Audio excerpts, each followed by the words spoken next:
نحمده ونصلي على رسوله الكريم اما بعد فاعوذ بالله من الشيطان الرجيم بسم الله الرحمن الرحيم رب اشرح لي صدري ويسر لي امري واحلل عقدة من لساني يفقهوا قولي۔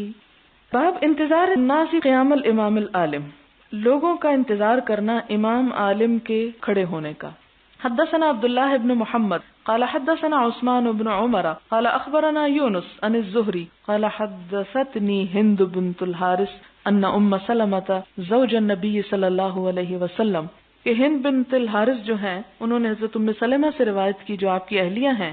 کیا روایت کی کہ اخبرتھا، انہوں نے ہند کو بتایا کہ ان النساء فی عہد رسول اللہ صلی اللہ علیہ وسلم، کے حضور صلی اللہ علیہ وسلم کے زمانے میں عورتیں کن اذا سلمن من المکتوبۃ قمنا، کہ جب فرض نماز کے بعد سلام پھیر لیتی تو کھڑی ہو جاتی۔ وثبت رسول اللہ صلی اللہ علیہ وسلم، اور نبی صلی اللہ علیہ وسلم جم کے بیٹھے رہتے۔ ومن صلی من الرجال ما شاء اللہ، جو اللہ چاہے مردوں کو نماز پڑھنے کی توفیق دے تو وہ پڑھ لیتے۔ فاذا قام رسول اللہ صلی اللہ علیہ وسلم قام الرجال، اور جب حضور صلی اللہ علیہ وسلم نماز سے کھڑے ہوتے تو سب لوگ کھڑے ہو جاتے۔ مراد اس سے کیا ہے کہ نماز سے جب اٹھنا ہو تو کیسے اٹھا جائے۔ یہاں جو بات کہی جا رہی وہ یہ ہے کہ مثلا سب نماز پڑھ چکے ہیں اور پڑھ کے بیٹھے ہوئے ہیں اور امام ابھی بیٹھا ہے، وہ نہیں اٹھا، اب کیا مقتدی اٹھ سکتے ہیں کہ نہیں اٹھ سکتے، یہ مراد ہے۔ اس حدیث سے کیا پتہ چلتا ہے کہ حضور صلی اللہ علیہ وسلم کے زمانے میں جب سلام پھیر لیا جاتا تو سب سے پہلے جو اٹھتا تھا وہ کون تھا؟ عورتیں تھیں، وہ چلی جاتی کیونکہ اسی رستے سے اب مردوں کو گزرنا ہے۔ اگر عورتیں وہاں رستے میں بیٹھی رہتی اور مردوں کا ہجوم آ جاتا تو وہ رستے مشکل پڑتی، کیونکہ آپ کو بارہا میں بتا چکی ہوں کہ مسجد میں ترتیب یہ تھی کہ سب سے آگے آپ صلی اللہ علیہ وسلم، پھر مرد، پھر بچے اور پھر عورتیں۔ اس کا مطلب ہے کہ عورتیں مسجد کے بالکل پچھلے حصے میں، اور پچھلا حصہ دروازے کے عموماً قریب ہوتا ہے، اگر سائڈ پہ دروازہ نہیں ہے تو عورتیں وہ جگہ چھوڑ کے چلی جاتی، پھر مرد نکلتے تھے۔ اب یہ کہ آپ صلی اللہ علیہ وسلم بیٹھے رہتے جب تک کہ عورتیں چلی نہ جاتی، اور آپ کے ساتھ صحابہ بھی بیٹھے رہتے، وہ انتظار کرتے تھے کہ آپ اٹھیں تو وہ اٹھیں۔ اور اس دوران کیا ہوتا کہ بعض لوگ جو تھے وہ یعنی جو نماز اس میں سے پڑھ سکتے تھے یا پڑھنا چاہتے وہ پڑھ لیتے تھے۔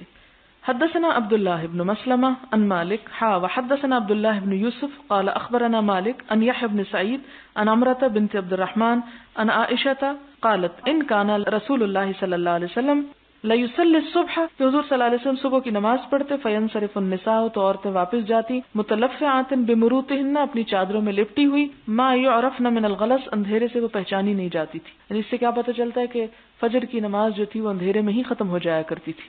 ایک اندھیرا ہمارے ہاں رات کا اندھیرا ہوتا ہے، اس وقت نکلنا نسبتاً آسان ہوتا ہے، لیکن صبح سویرے اگر کوئی گھر سے عورت نکل رہی ہے تو ذرا تصور میں لائیں، اگر آپ میں سے کوئی عورت آج کے دور میں خواہ مسجد اس کے گھر کے قریب ہی کیوں نہ ہو، اگر سوچے بھی نکلنے کا تو گھر میں سے محلے میں سے کوئی بھی پسند نہ کرے۔ لیکن آپ دیکھیں کہ حضور صلی اللہ علیہ وسلم کے زمانے میں خواتین کو حقیقی آزادی میسر تھی کہ ان کا نکلنا برا نہیں سمجھا جاتا تھا۔ اور اب بھی آپ دیکھیں مسجد نبوی میں سب جاتے ہیں، وہاں دور دور سے بھی آتے ہیں، پیدل بھی عورتیں چلی آ رہی ہوتی ہیں، کوئی ان کو نہیں دیکھتا۔ تو اس سے کیا پتہ چلتا ہے کہ امن کے زمانے میں بات مختلف ہے، لیکن اگر حالات خطرناک ہوں تو ایسی صورت میں اس طرح کی جرأت نہیں کی جائے تو بہتر ہے۔ حدثنا محمد بن مسکین قال حدثنا بشر قال اخبرنا الاوزاعی قال حدثني يحيى بن ابي كثير عن عبد الله بن ابي قتادة الانصاري عن ابيه قال قال رسول الله صلى الله عليه وسلم اني لاقوم الى الصلاه وانا اريد ان اطول فيها فاسمع بكاء الصبي فاتجوز في صلاتي كراهيه ان اشق على امه۔ حدیث گزر چکی ہے۔ حدثنا عبداللہ بن یوسف قال اخبرنا مالک عن یحیی بن سعید عن عمرة بنت عبد الرحمن عن عائشة رضی اللہ عنہا قالت لو ادرک النبی صلی اللہ علیہ وسلم، حضرت عائشہ کہتی ہیں اگر پا لیتے نبی صلی اللہ علیہ وسلم، دیکھتے ما احدث النساء، کہ عورتیں کیا کرنے لگ گئی ہیں، لمنعہن کما منعت نساء بنی اسرائیل، تو روک دیتے ان کو جس طرح روک دی گئی بنی اسرائیل کی عورتیں، یعنی مسجد میں جانے سے۔ قلت لعمرة او منعنا، کیا بھلا بنی اسرائیل کی عورتیں روکی گئی تھی؟ قالت نعم، تو کہنے لگی ہاں۔ یہ حضرت عائشہ کا ایک اجتہاد ہے جس کا مطلب یہ ہے کہ عورتوں کو مسجد جانے کے لیے اپنے حجاب اور اپنے ان پابندیوں کا خیال رکھنا چاہیے۔ یہ نہ ہو کہ وہ ایک نیک کام کے لیے نکل رہی ہیں اور ایسی حالت میں نکل رہی ہیں کہ ان پہ رحمت کی بجائے لعنت برس رہی ہو، تو اس کی اجازت نہیں۔ ہاں ایک طرف صحابی کی بات آئے اور دوسری طرف حضور صلی اللہ علیہ وسلم کی، تو ہمارے لیے اصل حکم پھر بھی حضور صلی اللہ علیہ وسلم کا ہے۔ حضرت عائشہ کا یہ فرمانا اس لیے نہیں تھا کہ بنی اسرائیل کی عورتوں کی طرح حضور صلی اللہ علیہ وسلم کی امت کی عورتوں کو بھی روک دیا جائے۔ ان کا مطلب یہ تھا کہ جس وجہ سے بنی اسرائیل کے لیے ناپسند کیا گیا تھا عورتوں کے لیے نکلنا، مسلمان عورتیں ایسا کوئی کام نہ کریں کہ ان پر ایسی کوئی پابندی یا سختی آ جائے. اور آپ صلی اللہ علیہ وسلم کے قول کو بھی پھر کیوں ہم اہمیت دیں گے، اس کو کیوں ترجیح دیں گے؟ اس کی وجہ یہ ہے کہ آپ صلی اللہ علیہ وسلم کو معلوم تھا، جیسے اور بہت سی چیزوں کے بارے میں، کہ فتنے آئیں گے اور مشکلات آئیں گی، اور آپ صلی اللہ علیہ وسلم کوئی بھی حکم اپنی مرضی سے نہیں دیتے تھے. یہ اجازت اصلاً اللہ تعالیٰ کی طرف سے تھی. یعنی دین کا اصل سورس کیا ہے؟ اللہ تعالیٰ کا علم ہے. قرآن پاک میں آتا ہے نا، وَمَا يَنطِقُ عَنِ الْهَوَىٰ إِنْ هُوَ إِلَّا وَحْيٌ يُوحَىٰ، کہ نبی صلی اللہ علیہ وسلم اپنی خواہشات سے باتیں نہیں کرتے، یہ آپ پر اللہ تعالیٰ کی طرف سے وحی آتی ہے. اور وحی کی وہی دو قسمیں، کہ ایک تو قرآن کی شکل میں اور ایک حکمت کی شکل میں جو حدیث میں موجود ہے. اب ایسی صورت میں حضرت عائشہ کا اپنا جو خیال ہے، اپنی سوچ، وہ حضور صلی اللہ علیہ وسلم کے حکم کو منسوخ نہیں کر سکتا یا اس میں تبدیلی نہیں کر سکتا. صرف ضرورت اس بات کی ہے کہ ان چیزوں کو نہ کیا جائے کہ جس سے نہ صرف مسجد میں جانے سے بلکہ کہیں بھی جانے سے انسان کو روکا جا سکتا ہے یا اس پہ وہ ناپسند کیا گیا. پھر آپ یہ بات دیکھیے یہاں پر کہ جیسے میں نے پہلے عرض کیا کہ آپ صلی اللہ علیہ وسلم نے جو احکامات ہمارے لیے چھوڑے ہیں وہ تمام کے تمام وہ ہیں کہ جن کے بارے میں آپ کو پتا تھا کہ 1400 سال بعد حالات یہ ہو جائیں گے. کیونکہ بہت سے لوگ یہ کہتے ہیں نا کہ اب بھلا نبی آنے کی کیوں نہیں ضرورت باقی رہی، اب تو لوگ پہلے سے بھی زیادہ گمراہ ہو گئے ہیں. تو اس کا جواب کیا ہے کہ نیا نبی اس وقت آتا ہے کہ جب پچھلے کی تعلیمات مٹ چکی ہوں، کہ تعلیم نہیں ہے، پتہ ہی نہیں کہ لوگوں کو کرنا کیا ہے، اس لیے ایک نیا نبی آ کے نئے سرے سے تعلیم دے گا. جب آپ صلی اللہ علیہ وسلم کی تعلیمات محفوظ ہیں اور وہ سب چیزیں موجود ہیں تو یہ اب امت مسلمہ کا فرض ہے کہ وہ ان چیزوں کو اجاگر کرے اور لوگوں کے سامنے لائے، نہ کہ اللہ تعالیٰ ایک اور نئے نبی کو بھیج کر وہی چیزیں دوبارہ لوگوں کو دی جائیں. تو یہاں سے کیا پتہ چلتا ہے کہ آپ کو جو دین دیا گیا مکمل تھا اور قیامت تک کے لیے تھا، کہ کوئی اپنی مرضی سے اس میں تبدیلی نہ کرے. پھر وہی بات کہوں گی کہ جس طرح حرام کو حلال کرنے کی اجازت نہیں، اسی طرح حلال کو حرام کرنے کی بھی اجازت نہیں. پھر اس میں ہم دیکھتے ہیں کہ ایک طرف حضرت عائشہ کا یہ اجتہاد ہے، دوسری طرف ہم حضرت عبداللہ بن عمر کو، جو بہت زیادہ سنت کے اتباع میں آگے تھے، ان کے بارے میں آتا ہے کہ انہوں نے اپنے بیٹے سے ایک حدیث بیان کی کہ اللہ کی بندیوں کو مسجد میں جانے سے مت روکو. تو ان کے بیٹے بلال جو تھے، اور بعض روایات میں واقد کا نام آتا ہے، کہ انہوں نے کہا نہیں، ہم تو ضرور روکیں گے. یعنی حالات ایسے ہو گئے، ہم تو نہیں جانے دیں گے اپنی عورتوں کو. تو اس پر انہوں نے کیا کیا کہ ایک شدید گھونسا لگایا اپنے بیٹے کو اور سخت سست کہا، یعنی ناراض ہوئے اور کہنے لگے کہ میں تمہیں اللہ کے رسول صلی اللہ علیہ وسلم کی بات سنا رہا ہوں اور تم جواب میں کہتے ہو کہ نہیں، ہم تو ایسا ہی کریں گے، یعنی ہم اپنی مرضی کریں گے، تو تمہیں اس کی اجازت نہیں. اور ایک اور روایت میں آتا ہے کہ انہوں نے ساری زندگی پھر اپنے بیٹے سے بات نہیں کی کہ تم میرے حبیب محمد صلی اللہ علیہ وسلم کی بات کے مقابلے میں ایک بات لا رہے ہو، اور اس پر شدید ناراض ہوئے. اور حقیقت بھی یہ ہے کہ ایمان ہمارا تقاضا بھی اس بات کا کرتا ہے کہ جو کچھ بھی ہو، خواہ ہمارے والدین ہی کیوں نہ ہوں، خواہ ہمارے استاد ہی کیوں نہ ہوں، خواہ ہمارے کوئی بزرگ نیک متقی لوگ ہی کیوں نہ ہوں، ان کی باتیں اپنی جگہ محترم، لیکن اللہ اور اس کے رسول صلی اللہ علیہ وسلم کی بات کے مقابلے میں کوئی حیثیت نہیں رکھتی، خواہ وہ کتنے ہی اچھے انسان کیوں نہ ہو.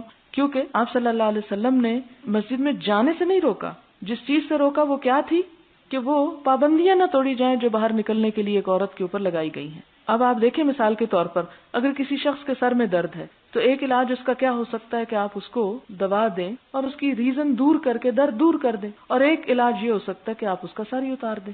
تو اب اگر کوئی شخص سر ہی اتارنے والا علاج کر رہا ہے تو سر کسی کا نہیں بچے گا پھر، کیونکہ کوئی شخص ایسا نہیں جس کے سر میں زندگی میں ایک دفعہ درد نہ ہوا ہو. تو اسی طرح ہم سے غلطیاں ہوتی ہیں، حدود ٹوٹتی ہیں، بہت سی چیزیں ہوتی ہیں، تو اس کا علاج کیا یہ نہیں ہے کہ سب پہ ایک سختی عائد کر دی جائے، ایک پابندی، اور وہ روح ختم ہو کے رہ. آپ دیکھیں کہ ہماری عورت جاہل کب سے ہوئی؟ اس وقت سے ہوئی جب اس کا علم سے رشتہ ٹوٹ گیا، جب عبادت گاہوں سے اس کا تعلق ختم کر دیا گیا. تو گھروں میں مردوں نے آ کے کچھ بتایا نہیں، پڑھنے سے ویسے پابندی لگا دی گئی، کہا جی عورت پڑھ لے گی تو خط لکھے گی، معلوم نہیں کس کو. یہ آج تک مجھے سمجھ نہیں آتی کہ وہ کس کے خط کی بات ہوتی ہے، لیکن چلے، اس لیے کہ لکھنا جو ہے یہ تو اللہ تعالیٰ کی خاص نعمتوں میں سے ہے جو اس نے انسان کو دی. علم بالقلم علم الانسان ما لم یعلم. تو اگر عورت کو قلم پکڑنا نہیں سکھائیں گے تو اللہ کی ایک بہت بڑی نعمت سے محروم کر دیں گے.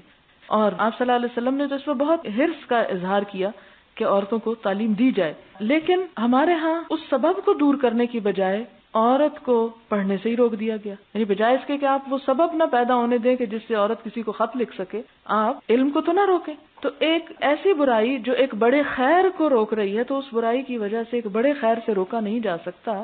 لہذا بیماروں کے علاج کے لیے وہ طریقے اختیار کریں جو انہیں زندگی دیں، نہ کہ انہیں موت. تو جہالت کیا ہے؟ موت ہے. عبادت سے رکنا کیا؟ موت ہے. مسلمانوں کی دعا سے محروم رہنا اور اجتماعی عبادات سے پیچھے رہنا دلوں کی موت ہے. لہذا موت کا شکار کرنے کی بجائے لوگوں کو اور ختم کرنے کی بجائے کیا کریں؟ انہیں زندگی دینے والے کام کریں. پھر اس کے بعد اگلی حدیث ہے باب صلاۃ النساء خلف الرجال، عورتوں کی نماز مردوں کے پیچھے، یعنی صفیں ان کی اینڈ میں ہوں گی. حدثنا يحيى بن قزعة قال حدثنا ابراهيم بن سعد عن الزهري عن هند بنت الحارث عن ام سلمة رضي الله عنها قالت كان رسول الله صلى الله عليه وسلم اذا سلم قام النساء حين يقضي تسليمه ويمكث هو في مقامه يسيرا قبل ان يقوم. قال نرى والله اعلم ان ذلك كان لكي ينصرف النساء قبل ان يدركهن احد من الرجال. اب آپ دیکھیں کہ بعض اوقات لوگ، کچھ مسلمان بھی اور کچھ غیر مسلم بھی، بڑے اعتراض کرتے ہیں جی اسلام نے عورت کے ساتھ بہت ڈسکریمنیشن کی ہے، اور اس کا واضح ثبوت یہ ہے کہ مسجد میں ان کی صفیں سب سے پیچھے ہوتی ہیں، ان کو ساتھ نہیں کھڑے ہونے کی اجازت، اور یہ ظلم ہے عورت پر کہ وہ مرد کے شانے کے ساتھ شانہ ملا کے کھڑی نہیں ہو سکتی. اب آپ دیکھیں کہ 2-3 صورتیں ہو سکتی ہیں. مثلا اسلام نے ان میں سے ایک صورت اختیار کی. ایک صورت یہ ہے کہ عورتیں آگے ہوں، مرد پیچھے ہوں. دوسری صورت یہ ہے کہ ایک عورت اور ایک مرد ساتھ ساتھ کھڑے ہوں. اور تیسری صورت یہ ہے کہ عورتیں پیچھے کھڑی ہو جائیں اور مرد آگے کھڑے ہو جائیں. اب یہ کھڑے ہونا کہاں کھڑے ہونا ہے؟ اللہ کے حضور عبادت کے لیے کھڑے ہونا ہے. اور اس عبادت کے لیے شرط کیا ہے؟ کہ خشوع و خضوع ہو آپ کے اندر. مثلا پہلی صورت کہ عورتیں آگے ہوں، مرد پیچھے. کتنی عورتیں ہوں گی کہ جو آگے کھڑے ہو کے مردوں کے کانشیس نہ رہیں کہ پیچھے سے ہم کہیں نظر نہ آ جائیں یا دیکھا نہ جائے. یعنی ایک خاص سی فیلنگ ہوتی ہے اگر کہیں بھی ایسا موقع آئے کہ ہم آگے بیٹھے. مثلا آپ دیکھیں گاڑی میں ہی اگر آپ آگے بیٹھے ہیں اور ڈرائیور یا مرد پیچھے بیٹھے تو ایک خاص کچ کچ سی ہوتی رہتی ہے، ایک خاص فیلنگ ہوتی ہے کہ حالانکہ پیچھے سے سیٹ بھی ہے، آپ کا کپڑا بھی ہے، لیکن پھر بھی وہ فیلنگ نہیں ہوتی کہ جیسے پیچھے بیٹھ کے آپ آزاد محسوس کرتے ہیں کہ جو چاہیں کریں، کہ ان کا دھیان آگے کو ہے. اسی طرح یہ ہے کہ جب آپ مسجد میں آگے کھڑے ہو جائیں تو آپ اس طرح ریلیکس نہیں کھڑے ہو سکتے، خشوع و خضوع کے ساتھ نہیں کھڑے ہو سکتے. پھر عورت ایک زینت ہے، باوجود اس کے کہ وہ کپڑوں سے ڈھکی ہوئی، پھر بھی اس کے فگرز، اس کے لمبائی چوڑائی، وہ سب چیزیں نظر آتی ہیں جو پھر بھی ایک اٹریکشن کا باعث ہے. ایسی اٹریکشن کو اللہ تعالیٰ نے ما ظہر منہا میں شامل کر کے ایگزمپٹ کر دیا کہ کوئی بات نہیں، کہ باوجود اس کے جو چیز ظاہر ہو رہی ہے وہ تو ہو رہی ہے، وہ تو ایک نیچرل ہے، وہ ہوگی، اس کی معافی ہے. جان بوجھ کے جو ظاہر کیا جائے اس کی پکڑ ہے. اب آپ دیکھیں کہ اگلی صورت میں کہ آگے کھڑی ہیں عورت کبھی کمفرٹیبل نہیں ہو سکتی.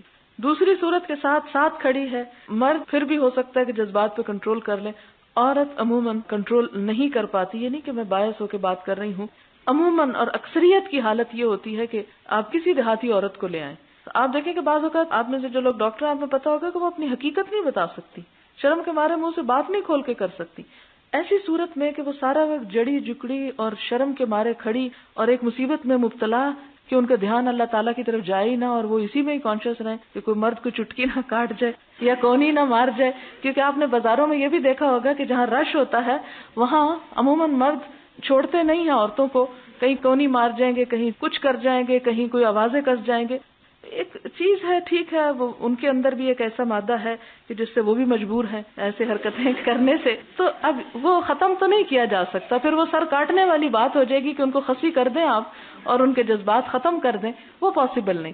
تو اللہ تعالیٰ نے دونوں کو اپنے اپنی فیلنگ، جذبات کا حسن بھی دیا اور صرف لائن کھینچ دی کہ آپ اس طرف رہو، آپ اس طرف رہو، تاکہ آپ اس جذبات سے فائدہ تو اٹھاؤ لیکن نقصان نہ اٹھاؤ. کیونکہ وہ چیز انسان کے لیے باعث تسکین بھی ہے، باعث سرور بھی ہے، تو اس سرور سے انسان کو محروم نہیں کیا. اللہ تعالیٰ چاہتے تو یہ بھی کر سکتے تھے کہ ہمیں مٹی کے تودے پیدا کر دیتے کہ ہمارے اندر کوئی جذبات اور احساسات نہ ہوتے اور ہم آسانی سے گھوم پھر سکتے. نہیں، آپ دیکھیں کہ جب ان کے درمیان فاصلہ رکھا جاتا تو یہ جذبات تازہ رہتے ہیں اور زیادہ اٹریکٹیو رہتے ہیں. جب وہ فاصلے ختم ہو جاتے ہیں تو وہ جذبات ختم ہو جاتے ہیں. آج ویسٹ اپنی اس تسکین کے لیے، یعنی جنسی تسکین کے لیے کیا کیا طریقے الٹے سیدھے ڈھونڈ رہے ہیں کہ وہ کہیں پہ بھی وہ جا کے حد بن نہیں رہی اور ایک کے بعد ایک. اب عورت تو کوئی چیز ہی نہیں رہی ان کے آگے، اس کے اندر تو ان کے لیے کوئی اٹریکشن ہی نہیں رہی. اب وہ ہومو سیکشولیٹی کا دور ہے، پھر وہ ختم ہوگی تو جانوروں سے اور دوسرے تیسرے طرح طرح کے ذرائع سے. یہ ساری آفت کیوں آئی ہوئی ہے انسانیت پر؟ کہ اس لیے کہ وہ جو اللہ تعالیٰ نے ایک حد رکھ کے حسن پیدا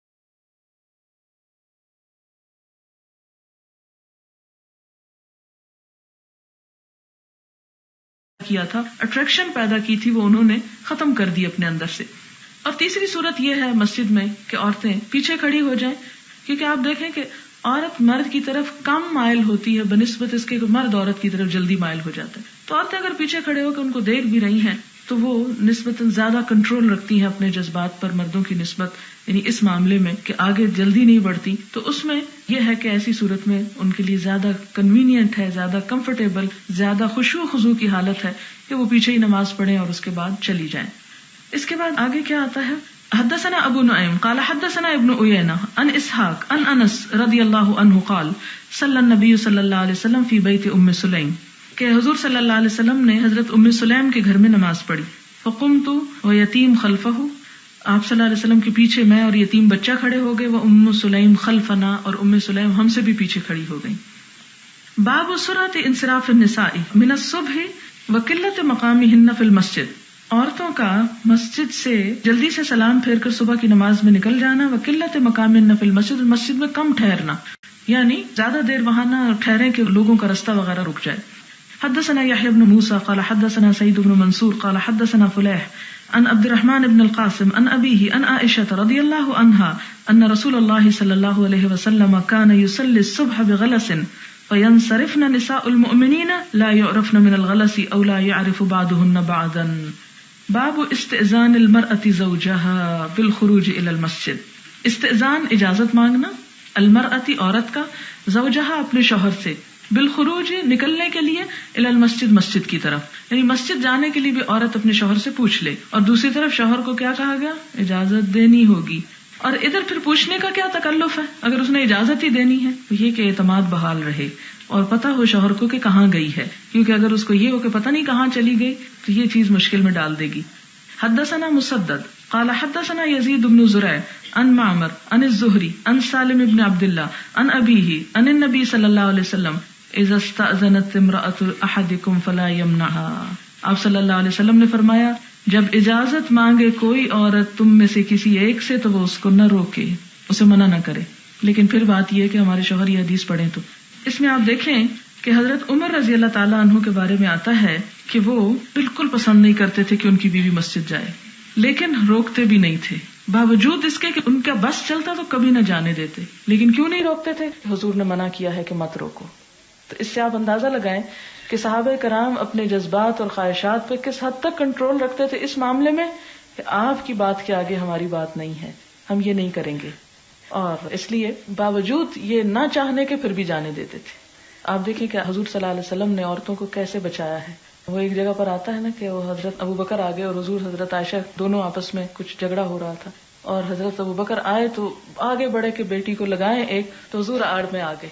حالانکہ حضرت عائشہ زور سے بول رہی تھی اور ناراض ہو رہی تھی، لیکن حضور صلی اللہ علیہ وسلم نے اس ناراضگی کا ازالہ کیسے کیا کہ حضرت ابوبکر کی مار سے ان کو بچا لیا. تو پھر آپ ان کی طرف منہ کر کے کرتے ہیں کہ دیکھو کیسے بچایا تمہیں. یہ ہے کہ آپ صلی اللہ علیہ وسلم نے عورتوں پر حقیقت میں جو شفقت کی ہے اور جو ان کے جذبات اور احساسات کا خیال رکھا ہے وہ دنیا کے کسی اور مذہب میں آپ کو نہیں ملے گا. اس لیے مسلمان عورت کو حقوق حاصل کرنے کے لیے کسی غیر مسلم کے پیچھے جانے کی ضرورت ہی نہیں ہے اگر وہ اپنے دین کو ہی پہلے پڑھ لیں. ہمارے ہم مشکل اس وقت ہوتی ہے، پریشانی ہمیں جب ہوتی ہے جب ہمیں اپنا دین معلوم نہیں ہوتا اور ہم صرف نعروں پہ اور جو دنیا میں نئی چیز نظر آتی ہے اس کو اپنا منزل اور مقصود بنا لیتے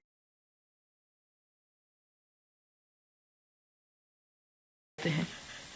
بسم اللہ الرحمن الرحیم. کتاب الجمعہ. باب فرض الجمعۃ لقول اللہ تعالی.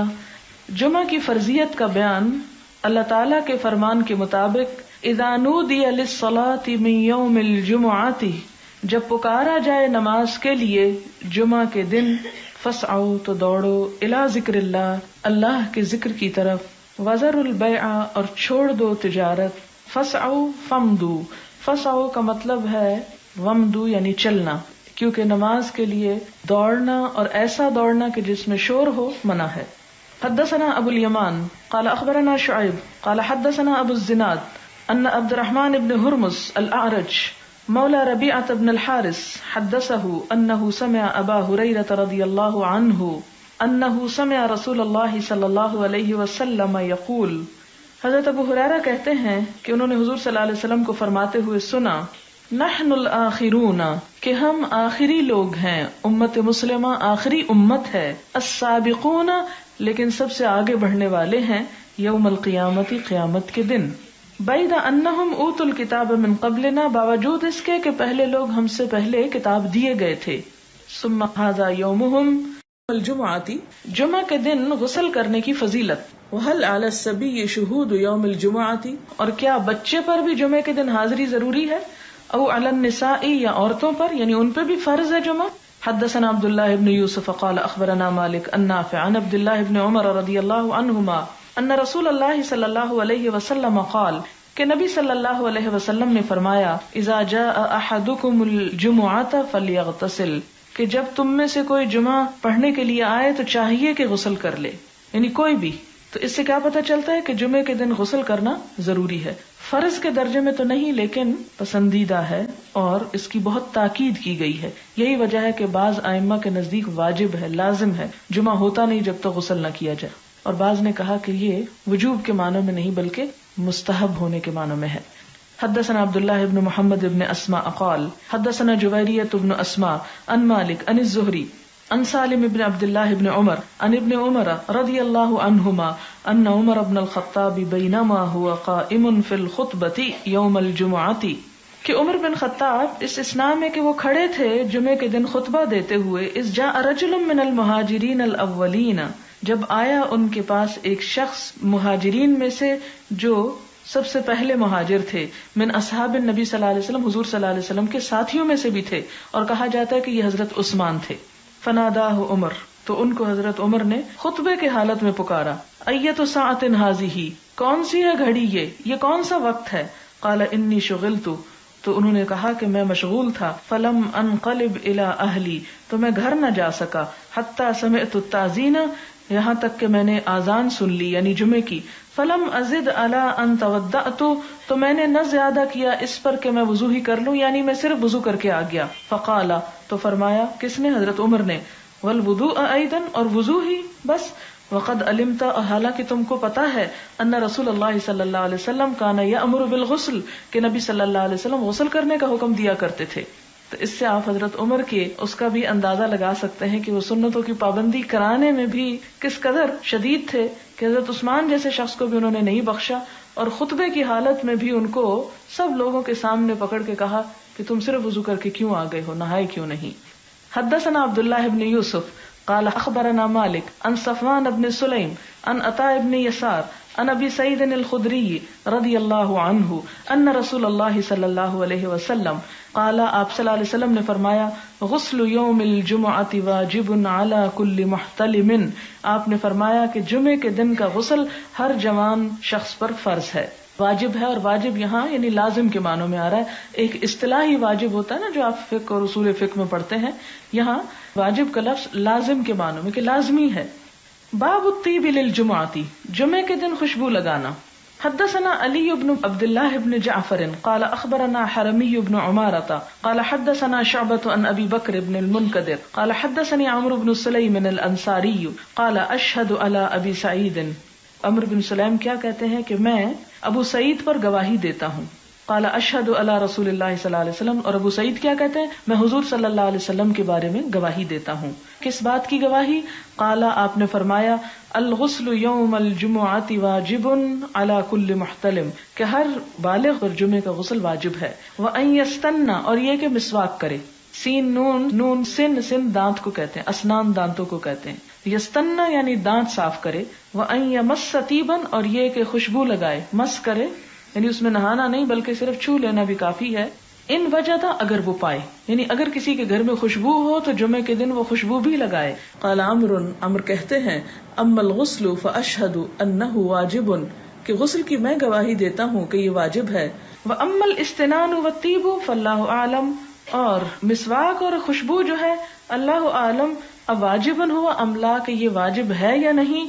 ولکن ھذا فی الحدیث، لیکن یہ حدیث میں ایسے ہی آیا ہے. قال ابو عبد اللہ هو اخو محمد ابن المنکدر ولم يسمى ابو بکر ھذا، رواہ عنہ بکیر بن الاشج وسعید بن ابی ہلال وعدۃ، وکان محمد ابن المنکدر یکنى بابی بکر وابی عبد اللہ. تو اس سے کیا پتہ چلتا ہے کہ نہانا، خوشبو لگانا، مسواک کرنا تینوں ہی لازم ہے. اور چونکہ یہ تینوں ایک جگہ پر آ گئی، اس سے یہ پتہ چلتا ہے کہ یہ جو غسل ہے یہ اس طرح واجب نہیں آتا کہ جو فرض کے درجے میں ایک طرح سے آ جاتا ہے. بہت ضروری یعنی بہت پسندیدہ ہے، بہت اس کی تاکید کی گئی، لیکن اگر کوئی کسی وجہ سے نہیں کر سکا تو وہ ایسا نہیں کہ جیسے کسی نے فرض نماز چھوڑ دی ہو، اس کا قصور ایسا نہیں، کیونکہ اس کے ساتھ جیسے خوشبو ہے، مسواک ہے، ان کا بھی حکم ایسے ہی جیسے غسل کا کہا گیا۔ باب فضل الجمعہ، جمعہ کی فضیلت۔ حدثنا عبد الله بن يوسف قال اخبرنا مالك عن سمي مولى ابي بكر بن عبد الرحمن عن ابي صالح السمان عن ابي هريره رضي الله عنه ان رسول الله صلى الله عليه وسلم قال من اغتسل يوم الجمعه غسل الجنابه، جس نے غسل کیا جمعہ کے دن ایسا غسل جیسے جنابت کا غسل کیا جاتا ہے، یعنی پوری طرح جسم کو دھویا، ثم راح پھر گیا، فکأنما قرب بدنۃ تو گویا اس نے قربانی کی ایک اونٹ کی، ومن راح فی الساعۃ الثانیہ اور جو دوسرے نمبر پہ گیا، فکأنما قرب بقرۃ گویا اس نے گائے کی قربانی کی، ومن راح فی الساعۃ الثالثہ اور جو تیسرے نمبر پہ گیا یا تیسری گھڑی میں گیا، فکأنما قرب قبشا اقرن تو اس نے سینگوں والا ایک مینڈھا قربان کیا، ومن راح فی الساعۃ الرابعہ اور جو چوتھے نمبر پہ گیا، فکأنما قرب دجاجۃ تو گویا اس نے ایک مرغی ذبح کی، ومن راح فی الساعۃ الخامسہ اور جو نمبر 5 گیا، فکأنما قرب بیضۃ تو گویا اس نے ایک انڈا قربان کیا، فاذا خرج الامام اور جب امام نکل آتا ہے یعنی خطبہ دینے کے لیے، حضرت الملائکہ تو ملائکہ حاضر ہو جاتے ہیں، یستمعون الذکر وہ بھی محفل میں وہ ذکر سننے لگتے ہیں، یعنی پھر وہ نمبر لگنے بند ہو جاتے ہیں اور سب خطبہ سننے میں مشغول ہو جاتے ہیں۔ باب حدثنا ابو نعیم قال حدثنا شیبان عن یحیی عن ابی سلمہ عن ابی ہریرہ ان عمر رضی اللہ عنہ بینما هو یخطب یوم الجمعہ کہ ابو ہریرہ جو تھے وہ کہتے ہیں کہ اس دوران کے حضرت عمر جمعہ کا خطبہ دے رہے تھے، اس دخل رجل کے ایک شخص آیا اور یہ حضرت عثمان ہی کی طرف اشارہ، فقال عمر تو حضرت عمر کہتے ہیں لما تحتبسون عن الصلاۃ تم لوگ نماز سے کیوں رک جاتے، دیر سے کیوں آتے ہو؟ فقال الرجل تو اس شخص نے کہا ما ہوا الا سمعت النداء کہ میں نے صرف آذان سنی، فتودعت تو میں نے وضو کر لیا، فقال الم تسمع النبی صلی اللہ علیہ وسلم تو کہتے ہیں کہ کیا تم نے نبی صلی اللہ علیہ وسلم کی یہ بات نہیں سن رکھی، یقول کہ آپ فرماتے تھے اذا راح احدکم الى الجمعۃ فلیغتسل کہ جب تم میں سے کوئی جمعہ پڑھنے کو جائے تو غسل کر کے جائے۔ یعنی اس میں آپ دیکھیں کہ یہ حضرت عمر کی خفگی جو تھی وہ کس بات پر تھی، ایک دیر سے آنے پر اور دوسرا غسل نہ کرنے پر۔ اس سے جمعے کے دن غسل کی اہمیت ثابت ہوتی۔